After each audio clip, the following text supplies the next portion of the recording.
The lesson Mrs. Evelyn Carter had been a teacher for 25 years at the prestigious Maplewood High School in a small town in the Midwest. To her students and colleagues, she was strict, brilliant, and unshakably firm in her ways.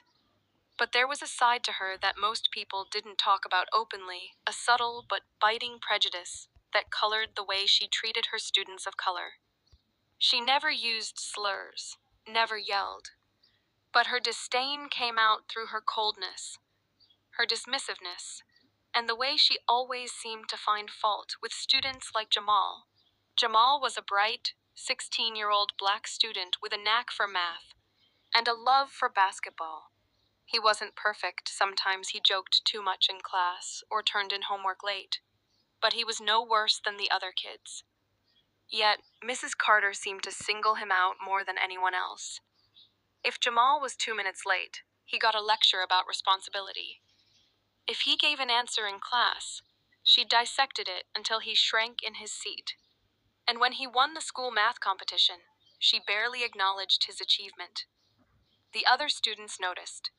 Some whispered about it in the hallways, while others laughed at Jamal's expense. Emboldened by Mrs. Carter's attitude, Jamal tried to brush it off, but it wore on him.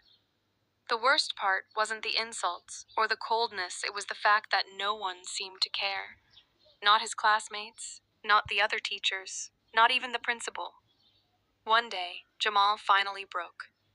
During a heated moment in class, after Mrs. Carter criticized his project in front of everyone, Jamal stood up and said, "Why do you hate me so much? What did I ever do to you?" The room went silent. Mrs. Carter's face hardened, and she replied, "Sit down, Jamal. This isn't about hate. This is about discipline, something you clearly lack." Jamal left the classroom. He didn't go back for a week. The incident sparked a quiet storm in the school. Jamal's mother, a fierce advocate for her son, filed a formal complaint against Mrs. Carter. The school board launched an investigation, and for the first time in her career, Mrs. Carter found herself under scrutiny.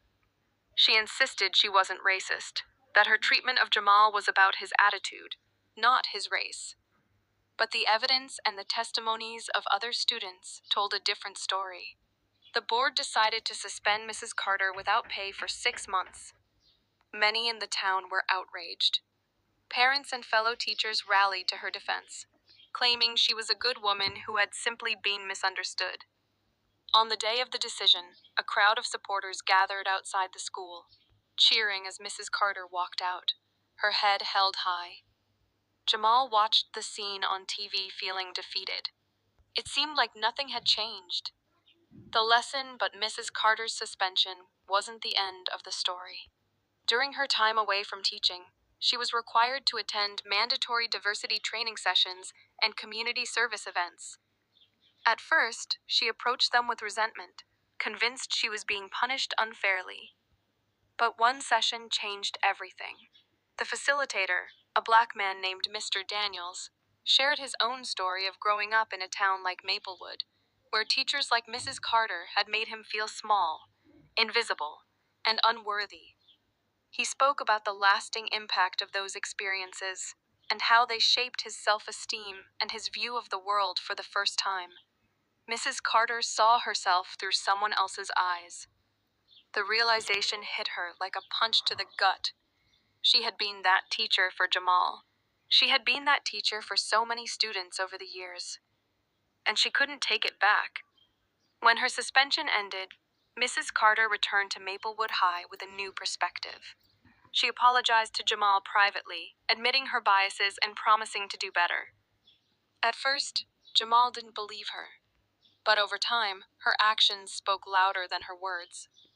She started advocating for her students of color, calling out discrimination when she saw it, and building an inclusive environment in her classroom. Jamal went on to graduate at the top of his class and earned a scholarship to study engineering. At his graduation ceremony, Mrs. Carter stood and clapped for him, not out of obligation, but out of genuine pride. No one cheered when Mrs. Carter won her suspension appeal months earlier.